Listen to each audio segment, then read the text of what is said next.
G'day guys and Sheilas, it's Lord Al in the shed. This is the fourth retake. I wasn't happy with the first three. First one was diabolical, so I went in and deleted it, but I deleted the wrong one. So I've got to do it all again. Fourth one. That's about right, isn't it? Anyway, what's this film about? Finding small faults and fixing the small faults leads to another fault you had but didn't realise, but then you do, which leads to another fault, and that explains other issues. So that's what it's about. Plus there's a little small running session, it's only a few minutes, but it's mainly about an 08, what the power of an 08 can do. You'd be surprised. So, and I've done it with one, and at the end you'll see it with the second one. So I'm quite surprised. It surprised me what these 08 shunters are capable of. So without further ado, let's get into the film, and it's self-explanatory as we go along. Okay, have fun. What I'm running today is this small prairie with these small four-wheeler general cargo type wagons, and it seems to be pulling okay. There is a little bit of weight there. Well, I thought I'd give the prairie a go. It hasn't been run for a while and it's got a new motor, so you must excuse I haven't put the things on the end, but seems to be pulling okay. Now there's a little thing, see that there? Now that's the 08 pulling a 15-foot long container train. Okay, now if I let you go, stay there because it's still pulling. It's halfway in the shed here now. Before you get to the end, there's the end. I'll re-record it coming round again. Well, you've seen the Freightliner do it, so I was thinking I might give this a go shortly, because the Freightliner one's pulling okay. So what I'll do is wait for it to come round. It should be coming on the bridge, and I'll follow it through. You might find it's going a little quick, but it's quick and it isn't, you know, it's not flat out by any means on the controller.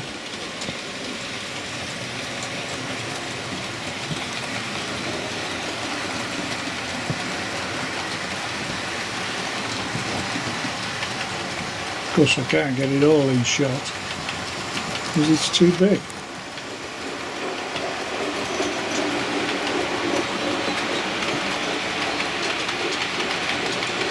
And the controller says speed 16 out of 28, so basically it's just a fraction over half power, and she seems to be pulling okay.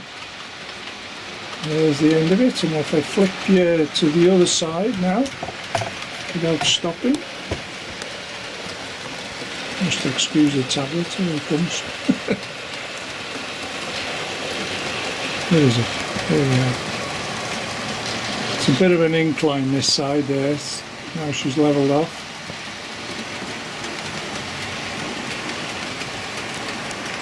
And there you go, that's what an 08's capable of.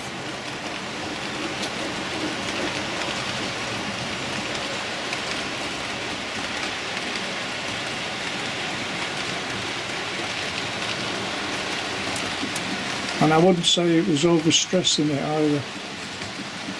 The rolling stock is very free rolling. So there we go.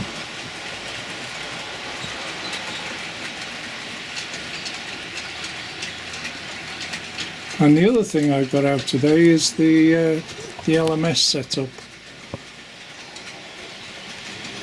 The LMS brake van, small boxes, and insulated fans, and 5521 with the nameplate of RIL, Rebuilt Patriot. So what I'll do on that now, I'll start that off.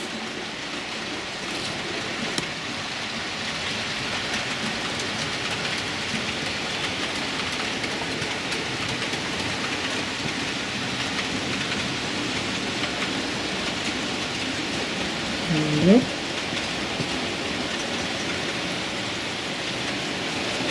Give it a bit more steam.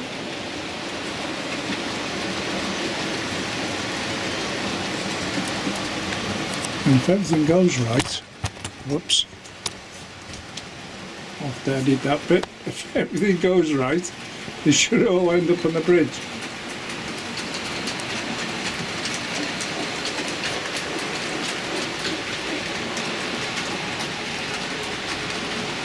And the 08's about to appear, Freightliner, just rounding the corner now.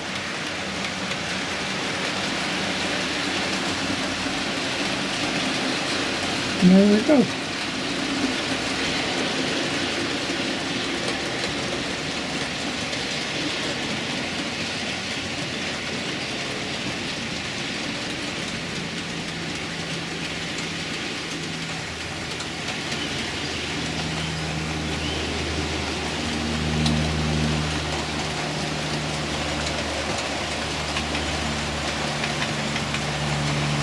Moving on.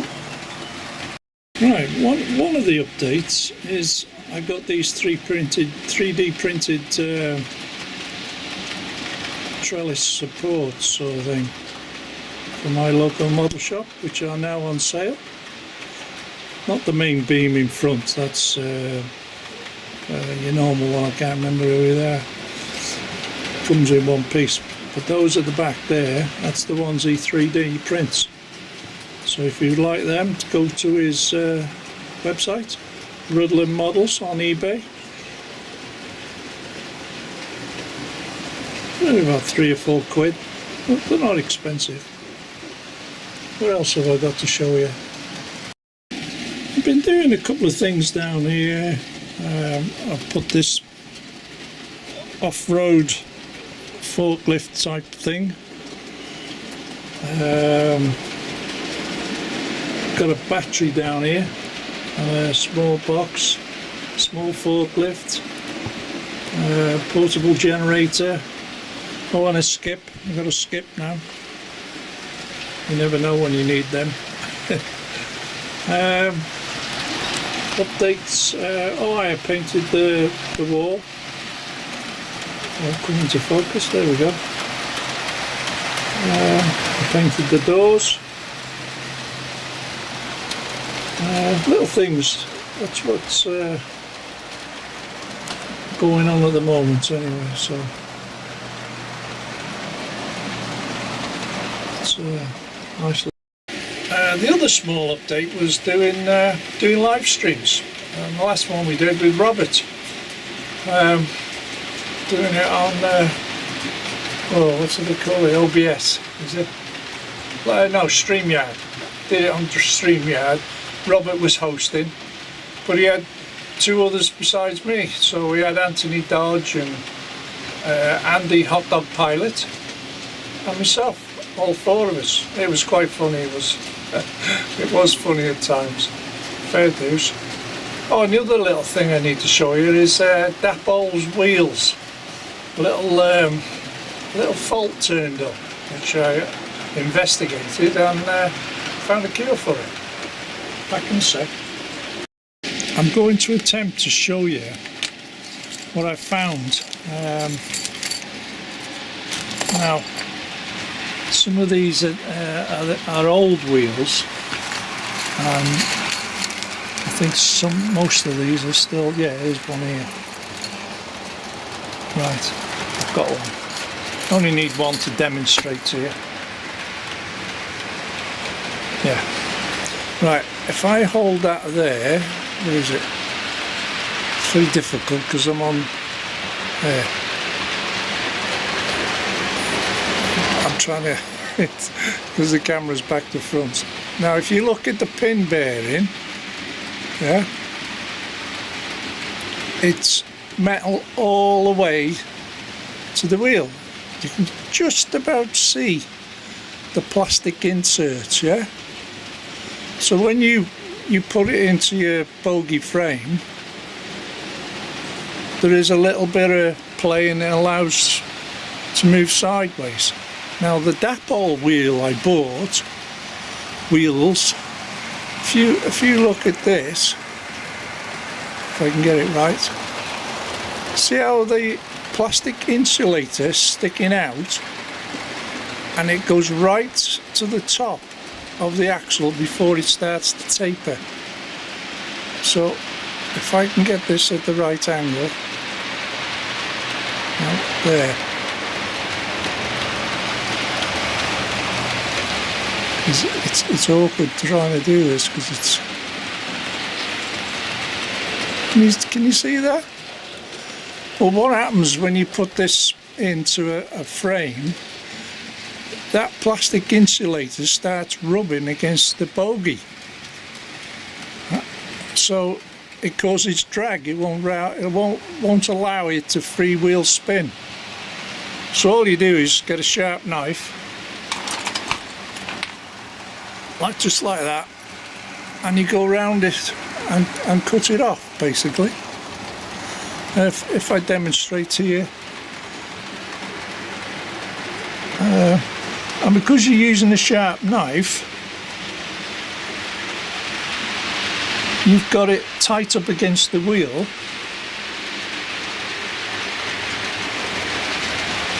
No, you're not going to cut your fingers off because the wheel's in the way,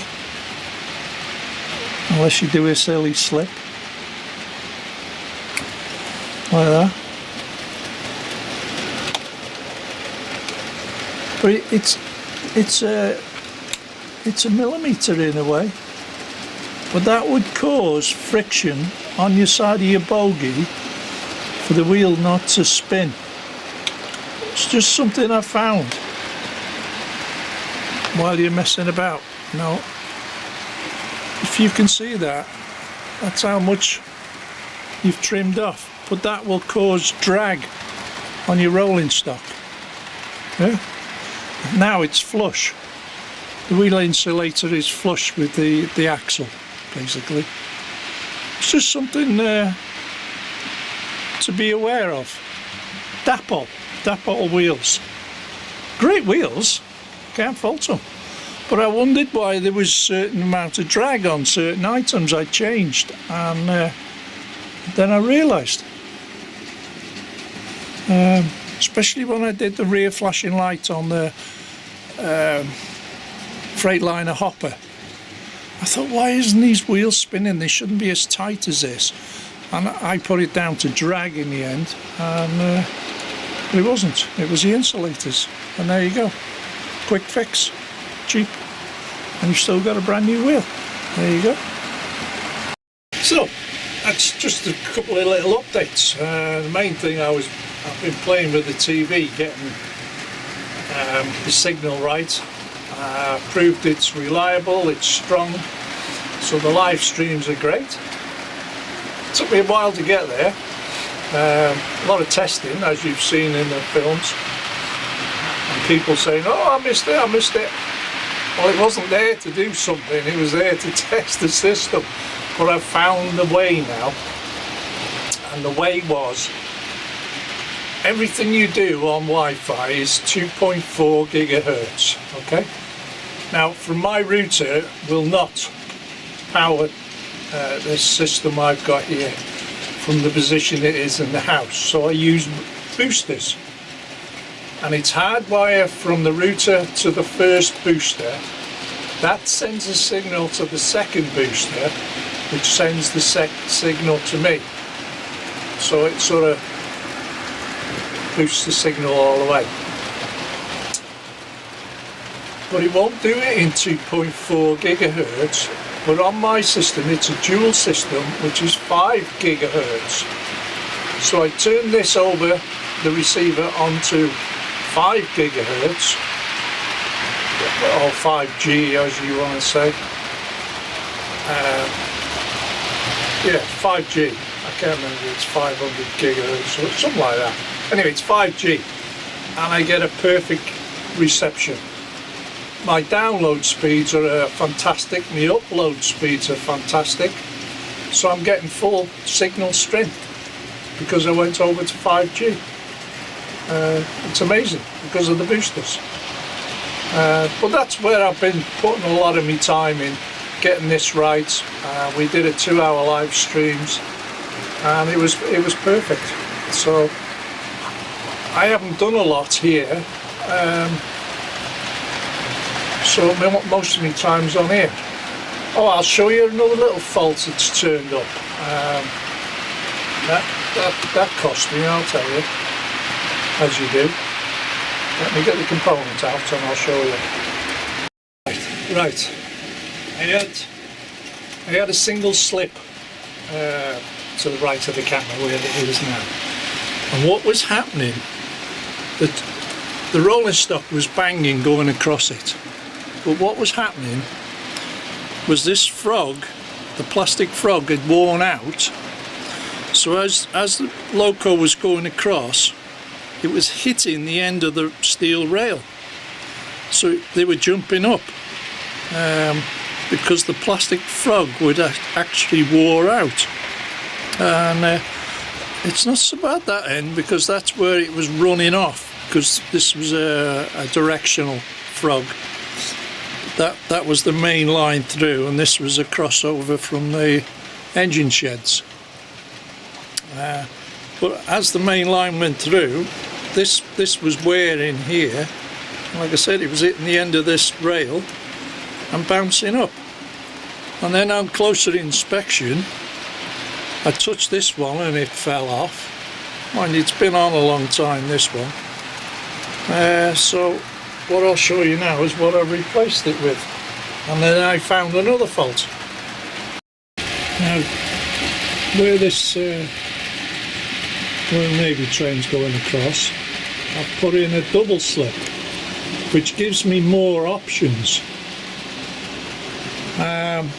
And how I come to change wheels to dapple wheels, because I had all the rolling stock, because they're quite shallow on the frogs going through, the rolling stock was bouncing. So I thought, oh, I'll change the wheels, which I had plenty of, because I bought 40 odd from Worley at the time.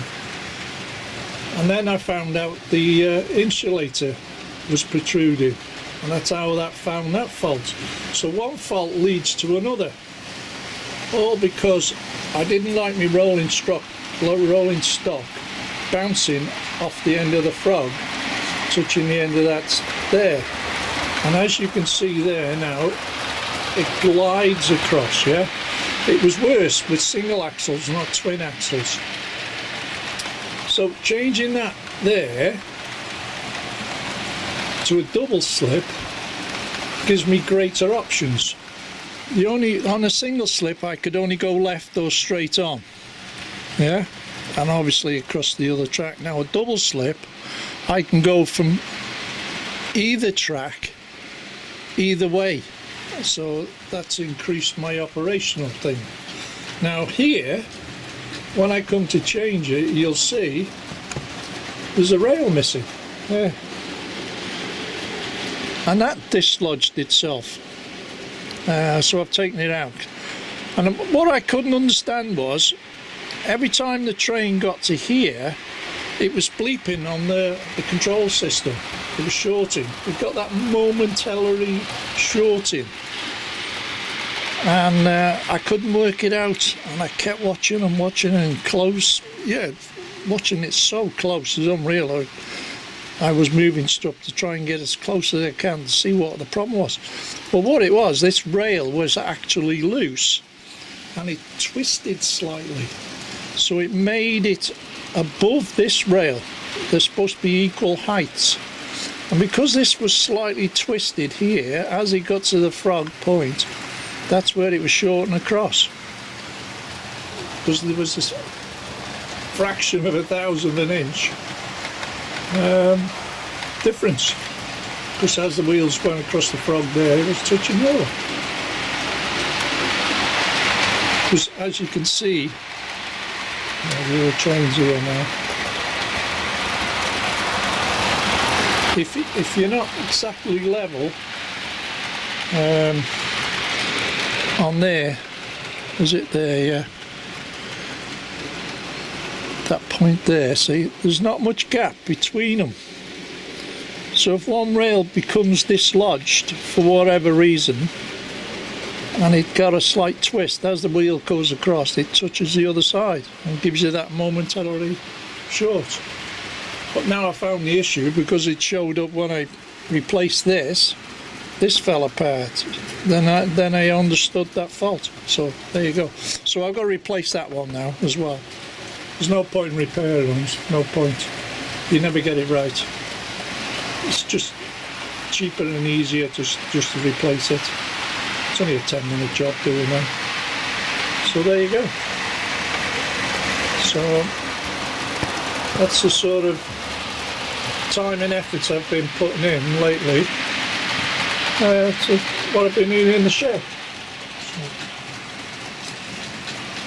it's all about fixing little things, isn't it? And I'm amazed that this 08 can pull this container train. Absolutely amazed. I thought, do you know what, I'll give it a go. And lo and behold, as you can see, she's not racing now.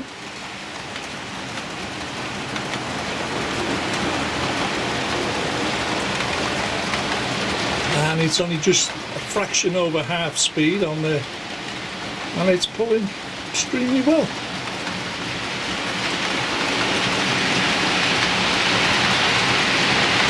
And Robert's done well with his, because he's got coaches now, the direct rail services. He's got the coaches the same. I think he bought 3. This is the small prairie. I put a new motor in, and it's pulling a fair bit of weight there. Had to clean the wheels on the rolling stock because there was a small issue on it, but once I clean the wheels there's no issue afterwards. You get a carbon build-up on the flanges. And rebuilt Patriot LMS. Been running for hours, eh? Sweet as a nut. There you go. So, I mean, the main reason I changed the wheels over to the dapole ones, because the flange is slightly less height, less diameter. It's a shallower flange compared to the old rolling stock, especially the Hornbys. They're quite a deep flange, where the old flanges, because there's less tolerance in a pico system, a modern pico system, they tended to bounce across the bottom of the thing. So I went over to the shallow ones, then I found that fault, and one fault leads to another, and at least things are getting fixed, and it makes things more reliable. So there you go. So on that note, thank you very much for watching. Sorry it's been a while, but like I said, a bit of here, a bit there, and life gets in the way. I had to do things. There you go. So thanks for watching. I'll see you in the next film. Okay guys, bye for now. Just have fun.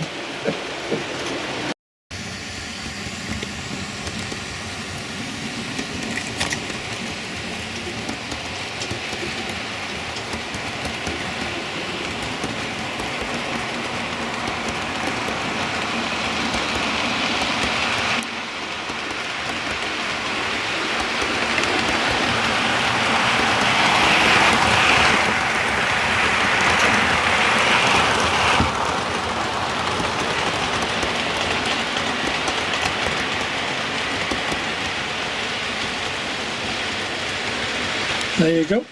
08 going a 15-foot container train on its own. And she's coming round. And that is speed step 14 out of 28, which is half speed. It's not overloading the Loco.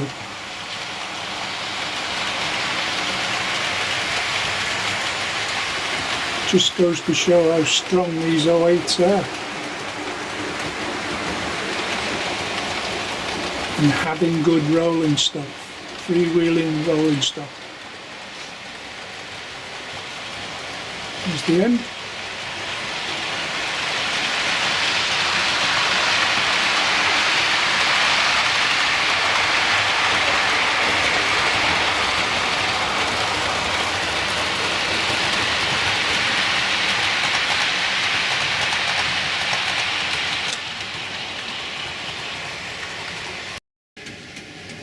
So just before I go, the last piece of film, there's the other 08. There's a slight difference in the control settings on this one, that's all. This one's running at speed step 16 out of 28, which gives a similar speed to the other one. But again, pulling it, no issues. So, thanks guys, see you in the next one. Bye for now, bye.